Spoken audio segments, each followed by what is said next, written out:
বলটা দে। আমার পোলাপানে গায়ে হাত দিছস কে? কি করবো বল, তোর ছেলেরা বাপের কথা শোনা না, বেয়াদব হয়ে গেছে। ঈশান, জানোস তো আমার বাপকে? নে সালা, তুই যদি না জানিস তোর বাপকে, আমি কি করে জানবো? সময় আমারও আসবে ঈশান।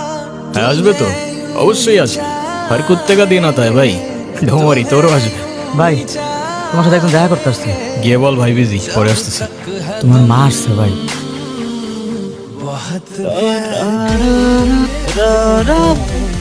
হ্যাপি বার্থডে বাবা। বাহ, তোর মনে আছে অ্যাটলিস্ট। এই দিনটা আমি কি করে ভুলতে পারি বলো? আপনি সবই পারেন, still thanks for the flower, but I don't think আপনার আমার সাথে দেখা করতে আসার তেমন কোনো প্রয়োজন ছিল।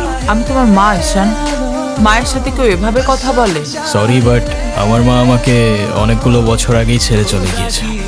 আমি তোমাকে ছেড়ে যাইনি, সত্যি বলতে ওই সময়টাই ওইরকম ছিল। মনে করিয়ে দেওয়ার প্রয়োজন নেই, আমি ভুলিনি।